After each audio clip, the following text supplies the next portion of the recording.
विश्व योग सेवा चैनल में आपका स्वागत है। हमने उच्चारण शक्ति विकासक क्रिया का अध्ययन किया, धृति और बुद्धि शक्ति विकासक क्रिया को हमने समझा, स्मरण शक्ति विकासक क्रिया सीखी हमने, मेधा शक्ति विकासक क्रिया जिसका ध्यान गर्दन के पीछे होता है, ये सारी क्रियाएं हमने सीखी। कपोल शक्ति विकासक क्रिया किया हमने।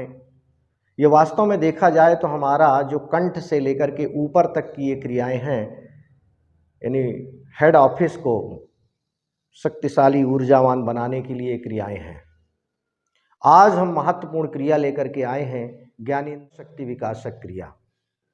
इस कर्ण शक्ति विकासक क्रिया का जो करने का तरीका है और जो उसके स्टेप्स हैं, उनको अगर ठीक से समझा जाए तो उसमें हमारे जो अंदर केमिकल चेंज आता है, एक साइंटिफिक रीजन के आधार पर जो परिवर्तन होता है वास्तव में बड़ा ही सकारात्मक होता है और धीरे धीरे सनहे सनहे हम ऊर्जावान बनते चले जाते हैं।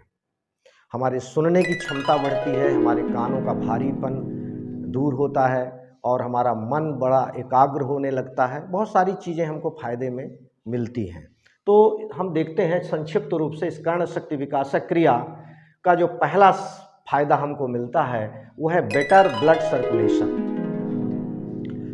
चेहरे और सिर, विशेषकर कान के आसपास हल्की मालिश और दबाव होने लगती है। क्यों? क्योंकि हम कान को, आँख को और नाक को जब दबाते हैं और मुंह से सांस भरकर गाल फुलाते हैं और जालंधर बंध लगाते हैं, इस क्रिया को एक बार समझते हैं हम। ये ऐसी सा कान जिसको कहते हैं उसको दबाना होता है। तर्जनी, ये जो हमारी रिंग फिंगर है, इससे आँखों को बंद करेंगे। मध्यमा जो आकाश तत्व का प्रतीक है, हम नाक को बंद करेंगे।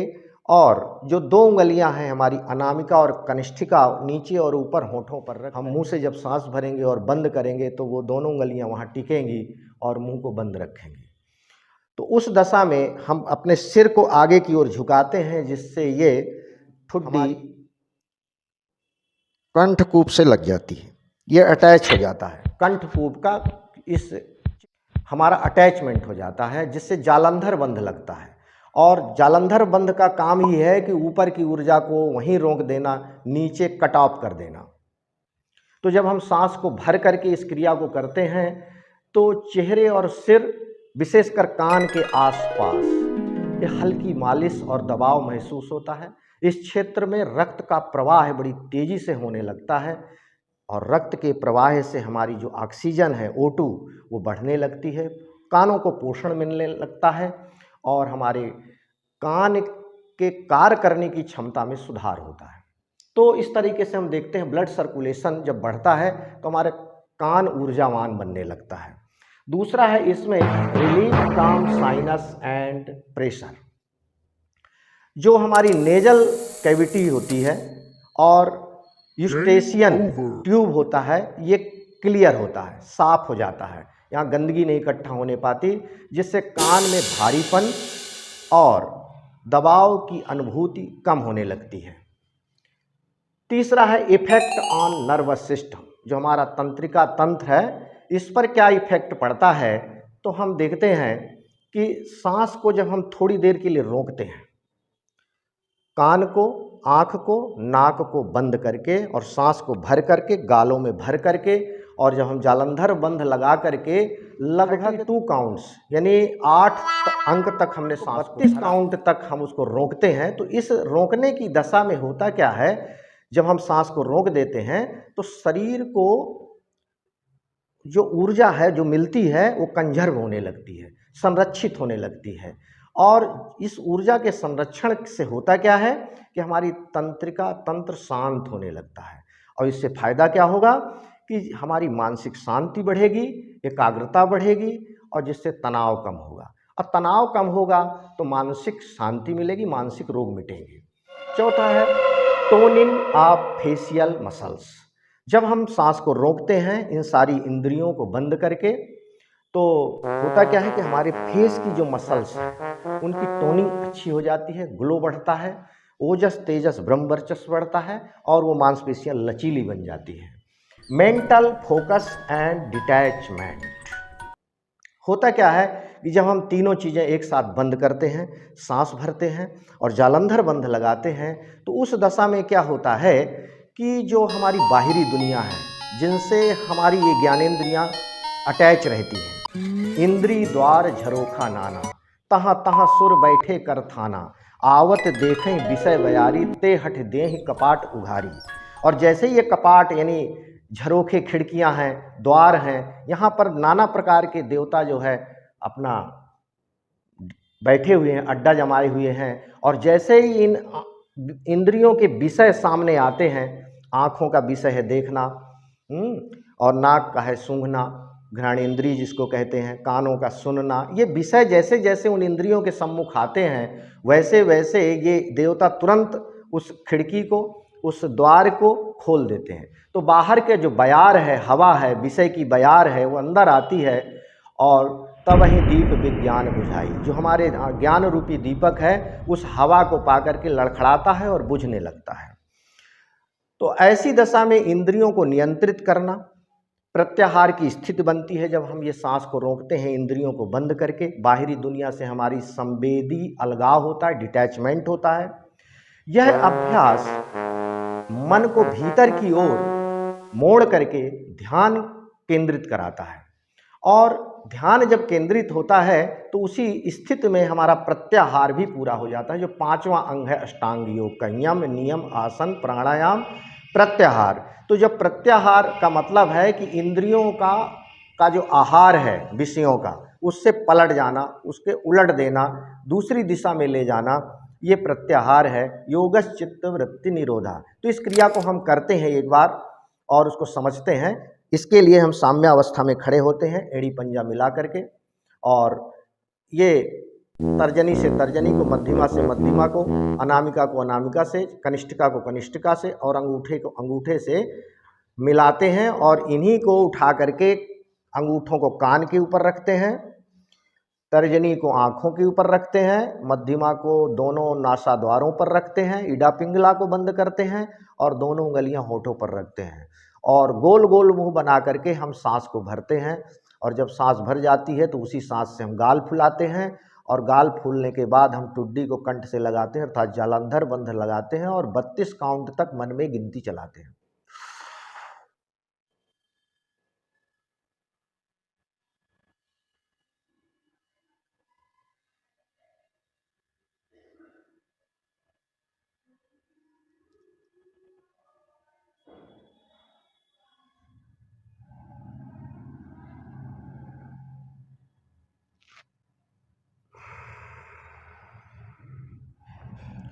नाक की दोनों उंगलियों को हटा करके रेचक के द्वारा सांस को बाहर निकाल देते हैं।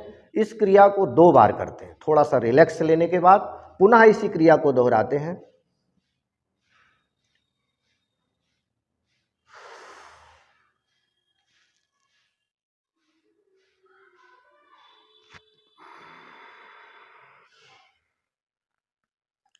रिलैक्स, धीरे से दोनों हाथ नीचे लाते हैं, बायां पैर बाईं ओर खोल करके 30 सेंटीमीटर शिथिल ताड़ासन में आते हैं, और आंख बंद करके अपने कान के आसपास जो झन्नाहट है, गर्माहट है, जो दबाव और हल्कापन आया है, उसको हम अनुभव करते हैं।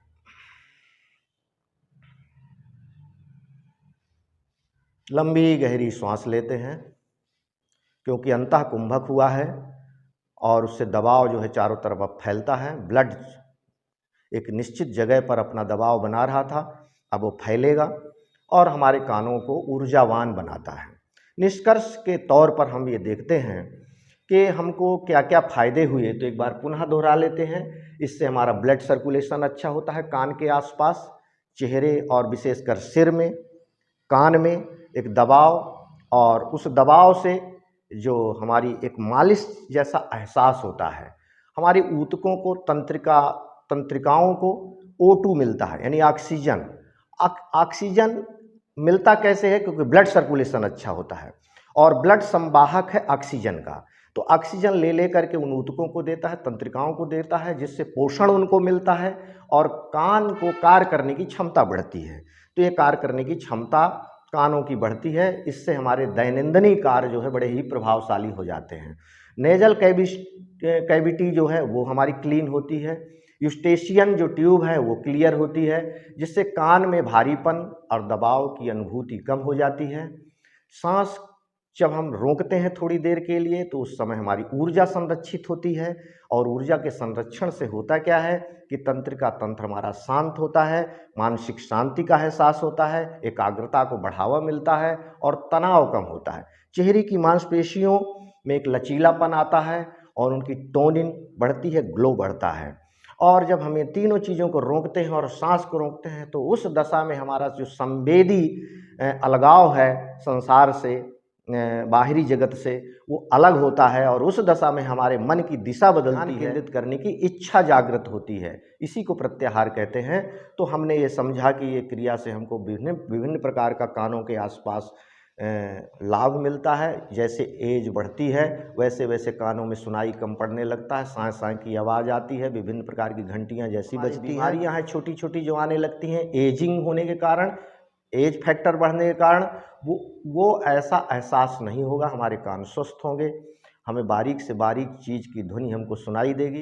इसके कारण हमारा संतुलन भी बिगड़ता है तो वो हमारा संतुलन भी अच्छा रहेगा। कहा भी गया है कि जिन कार्यों में संतुलन मिल जाए वही योग है, संतुलन ही योग है। तो बैलेंस्ड रखना बॉडी को, मन को, शरीर को, अपने कार्यों को, अपनी संवेदनाओं को, यही योग का उद्देश्य है। तो ये कर्ण शक्ति विकासक क्रिया निश्चित रूप से इस चैनल के माध्यम से आपको फायदा होगा। आप इस चैनल को लाइक करिए, शेयर करिए और सब्सक्राइब करिए। धन्यवाद।